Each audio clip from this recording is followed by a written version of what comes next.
दोस्तों, पिछले पार्ट में हमने देखा था कि भविष्य से डोरेमी और आरारा समय में पीछे जाकर नोबिहे की जिंदगी बदलने निकले थे। वहाँ उन्हें पता चला कि नोबिहे को डाकुओं ने पकड़ लिया है। उसे बचाने के लिए डोरेमी और शिजुकिन पहाड़ों की ओर निकल पड़ते हैं। अब आगे जैसे ही डोरेमी आरारा और शिजुकिन पहाड़ पर पहुंचकर नोबिहे को ढूंढना शुरू करते हैं, तभी अचानक चारों तरफ से डाकुओं का गिरोह उन पर हमला कर देता है। तभी डोरेमी की नजर डाकुओं के बीच खड़े एक लड़के पर पड़ती है। वह कोई और नहीं बल्कि नोबिहे ही था, लेकिन उसने अपना हुलिया बदल रखा था, इसलिए पहली नजर में उसे पहचानना आसान नहीं था। हालांकि शिजुकिन बचपन से नोबिहे की सबसे अच्छी दोस्त थी, इसलिए वह उसे तुरंत पहचान लेती है। वह गुस्से में उससे पूछती है कि आखिर वह डाकुओं के साथ क्या कर रहा है, लेकिन नोबिहे कुछ जवाब दे पाता उससे पहले बाकी डाकू तीनों को पकड़ने के लिए आगे बढ़ जाते हैं। अब डोरेमी भी चुप रहने वालों में से नहीं थी। वह तुरंत अपने भविष्य के शानदार गैजेट्स निकालती है और एक एक करके डाकुओं को चकमा देना शुरू कर देती है। कुछ ही मिनटों में पूरे गिरोह की हालत खराब हो जाती है और आखिरकार उन्हें पीछे हटना पड़ता है। लेकिन लड़ाई खत्म होने के बाद जो सच्चाई सामने आती है, उसे देखकर डोरेमी और शिजुकिन दोनों हैरान रह जाते हैं। इस गिरोह का सरदार था ताकेशो, जो आगे चलकर जियान का पूर्वज बनने वाला था। डोरेमी समझ नहीं पा रही थी कि इतने अच्छे बच्चे आखिर डकैती जैसे गलत रास्ते पर क्यों उतर आए। तब ताकेशो और उसके साथी अपनी मजबूरी बताते हैं। वे कहते हैं कि गांव में महीनों से अकाल पड़ा हुआ है, खेतों में फसल नहीं उग रही, मेहनत करने के बाद भी पेट भर खाना नहीं मिलता।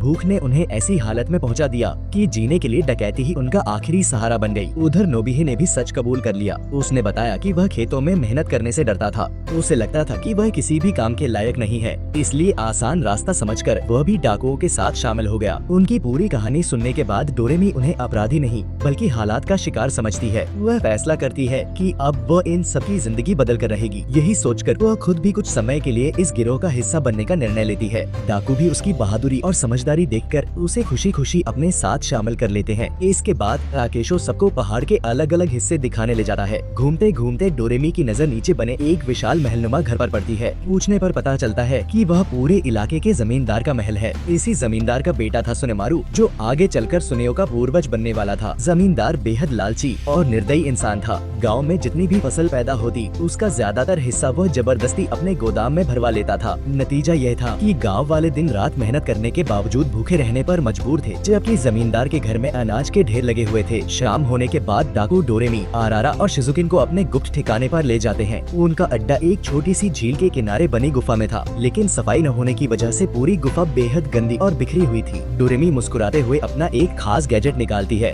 और कुछ ही पलों में पूरी गुफा चमकने लगती है। देखते ही देखते वह गंदी गुफा एक आरामदायक और खूबसूरत घर में बदल जाती है। यह देखकर सभी बच्चे खुशी से झूम उठते हैं। रात होते ही सब लोग कई दिनों बाद चैन से बैठकर खाना खाते हैं। खाने के बाद बर्तन साफ करने की जिम्मेदारी हमेशा की तरह नोबिहे को मिलती है। इसी दौरान डोरेमी उसके पास बैठकर उससे खुलकर बात करती है। बातचीत में उसे एहसास होता है कि नोबिहे वास्तव में बुरा इंसान नहीं है। उसकी सबसे बड़ी समस्या यह थी कि उसे खुद पर कभी भरोसा ही नहीं था। उसे यह तक नहीं पता था कि वह जीवन में क्या करना चाहता है। हर काम शुरू करने से पहले ही वह हार मान लेता था। थोड़ी देर बाद डोरेमी उसकी एक और परेशानी समझ जाती है। नोबिहे की नजर बहुत कमजोर थी। डोरेमी अपने भविष्य के गैजेट्स में से एक खास चश्मा निकालती है और नोबिहे को पहनने के लिए देती है। जैसे ही वह चश्मा पहनता है, पहली बार उसे सब कुछ बिल्कुल साफ दिखाई देने लगता है। दुनिया अचानक बदल चुकी थी। धुंधली नजर की जगह अब हर चीज साफ दिखाई दे रही थी। उसी पल उसके चेहरे पर पहली बार आत्मविश्वास भरी मुस्कान लौट आती है।